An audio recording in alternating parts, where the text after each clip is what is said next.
This is SARS-CoV-2. It belongs to the family of coronaviruses named for the crown-like spikes on their surfaces.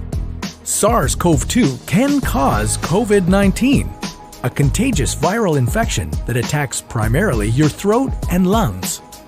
What actually happens in your body when you contract the coronavirus? What exactly causes your body to develop pneumonia? And how would a vaccine work? The coronavirus must infect living cells in order to reproduce. Let's have a closer look. Inside the virus, genetic material contains the information to make more copies of itself.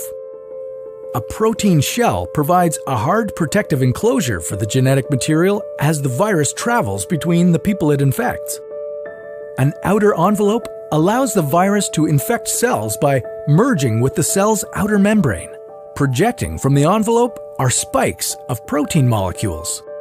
Both a typical influenza virus and the new coronavirus use their spikes like a key to get inside a cell in your body, where it takes over the cell's internal machinery, repurposing it to build the components of new viruses. When an infected person talks, coughs, or sneezes, droplets carrying the virus may land in your mouth or nose and then move into your lungs. Once inside your body, the virus comes in contact with cells in your throat, nose, or lungs. One spike on the virus inserts into a receptor molecule on your healthy cell membrane like a key in a lock. This action allows the virus to get inside your cell. A typical flu virus would travel inside a sac made from your cell membrane to your cell's nucleus that houses all its genetic material. The coronavirus, on the other hand, doesn't need to enter the host cell nucleus. It can directly access parts of the host cell called ribosomes. Ribosomes use genetic information from the virus to make viral proteins, such as the spikes on the virus's surface.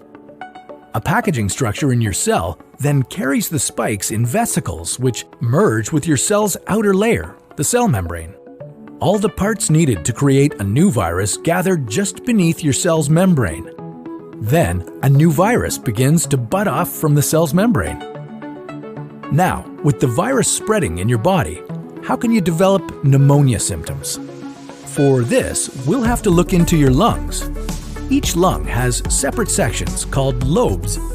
Normally, as you breathe, air moves freely through your trachea or windpipe, then through large tubes called bronchi, through smaller tubes called bronchioles, and finally into tiny sacs called alveoli. Your airways and alveoli are flexible and springy. When you breathe in, each air sac inflates like a small balloon.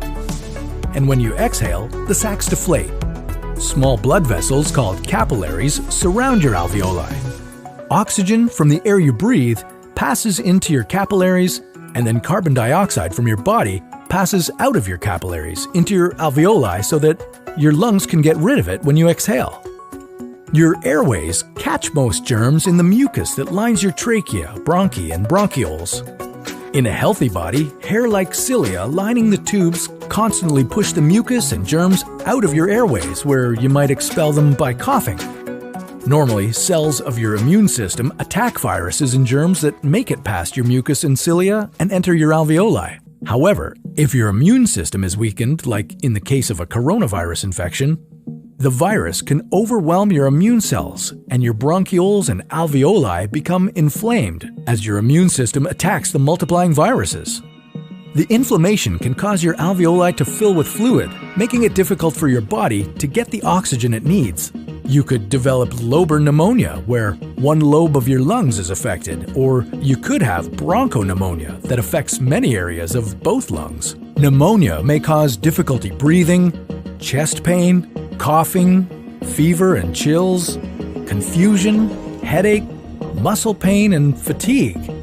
It can also lead to more serious complications. Respiratory failure occurs when your breathing becomes so difficult that you need a machine called a ventilator to help you breathe. These are the machines that save lives and that medical device companies currently ramp up production for. Whether you would develop these symptoms depends on a lot of factors, such as your age and whether you already have an existing condition. While this all sounds scary, the push to develop a coronavirus vaccine is moving at high speed. Studies of other coronaviruses led most researchers to assume that people who have recovered from a SARS-CoV-2 infection could be protected from reinfection for a period of time. But that assumption needs to be backed by empirical evidence, and some studies suggest otherwise. There are several different approaches for a potential vaccine against the coronavirus.